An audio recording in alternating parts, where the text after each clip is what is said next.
Bang, Roy Suryo ditangkap. Aku seneng bingit, aku seneng bingit. Stop, nanti jangan seneng dulu. Saya mau ngajak teman-teman untuk feedback ke belakang. Jadi begini, pada tanggal 5 bulan Oktober 2025, waktu itu kondisi fisik saya sedang sakit.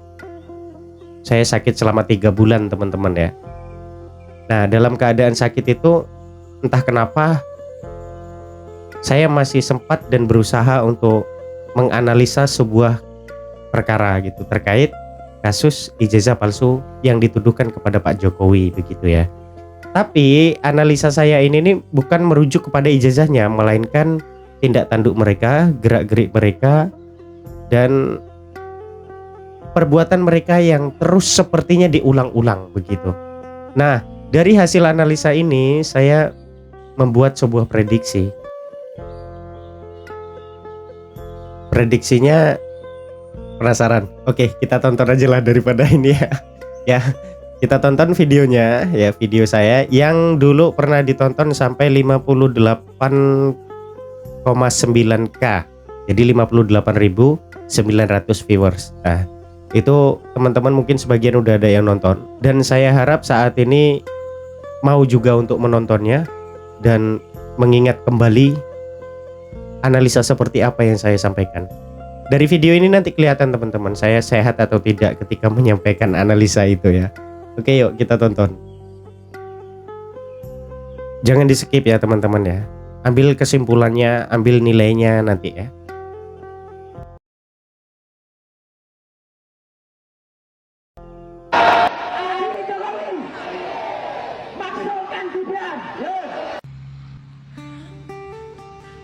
Kelompok-kelompok ini ya, itu setiap masa, setiap waktunya itu berubah dan juga berbeda orang.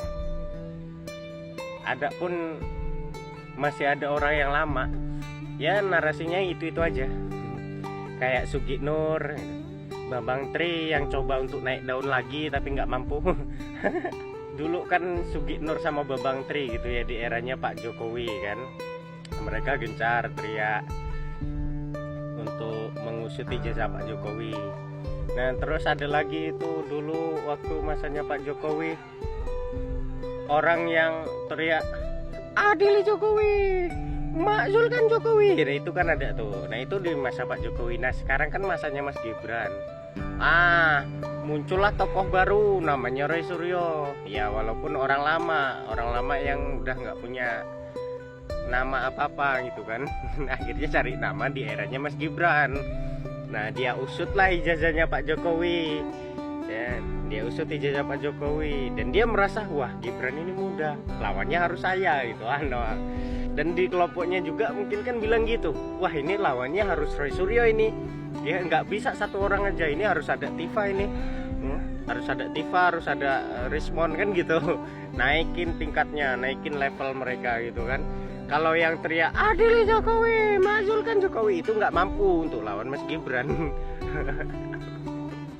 Nah, nanti suatu saat Jan Entes udah terjun ke dunia politik, jadi presiden atau wakil presiden. Nah, ini lain lagi tokohnya nanti. Bisa jadi tokoh utama dari kelompok-kelompok mereka. Siapa itu? Tunggu saja. Ya, karena kenapa? Saya perhatikan di masa Pak Jokowi, karena Pak Jokowi orangnya yang unggah-ungguh, lemah lembut ya, santun. Beliau tata keramanya itu gaya-gaya Jawa gitu kan. Jadi lawan yang mereka yang mereka berikan itu lawannya ya orang-orang itu yang cuman teriak nah ada juga Tarwiyah itu kan. Nah, masanya Mas Gibran muncullah Roy Suryo, Tifa dan Rismon. Nanti masanya Jan Entes itu tokoh utamanya yang akan muncul. Kenapa? Karena Jan Entes itu pastinya sejak dini sudah mempersiapkan hal-hal yang perlu dipersiapkan dengan matang untuk di kemudian harinya. Mereka juga sudah mempersiapkan. Nah, ini lawannya, ini tokohnya. Wah, berarti ketua kita yang harus turun tangan nanti. Wah iya. Nah teriakannya gimana? Ya sama, nggak ada beda. Tetap aja adili, makzulkan, adili, makzulkan, adili, makzulkan. Itu aja. Nggak akan lepas dari itu kok. Narasi mereka itu nggak akan lepas dari itu. Ya gimana lagi? Mereka cari makan kayak gitu caranya kok. Kalau nggak kayak gitu mereka nggak bisa makan. Gimana coba? Mau dapet jabatan ya mimpi, nggak akan bisa dapet jabatan. Ogah juga misalkan Pak Prabowo sekarang mau ngangkat orang-orang gitu jadi menteri. Kemarin kan ada yang ngarep tuh itu kayak Tifa itu kan berharap banget itu pengen jadi menteri. Mimpi gitu ya. Mana mau Pak Prabowo ngangkat orang kayak gitu jadi menteri.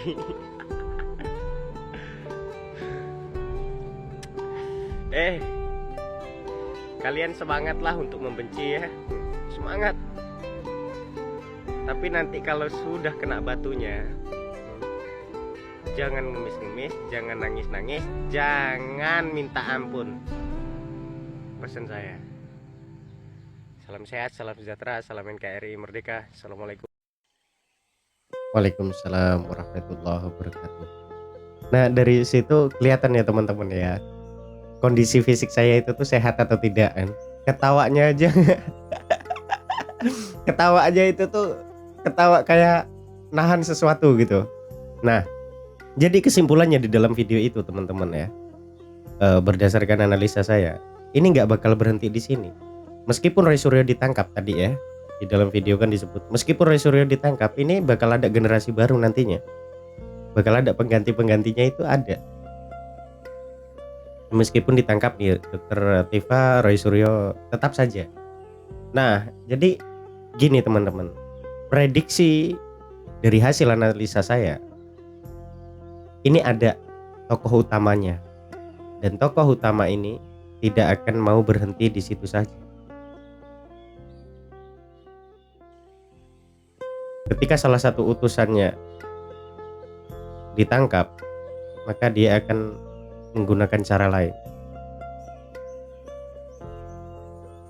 Ini analisa ya, jangan ada yang tersinggung atau ada yang marah.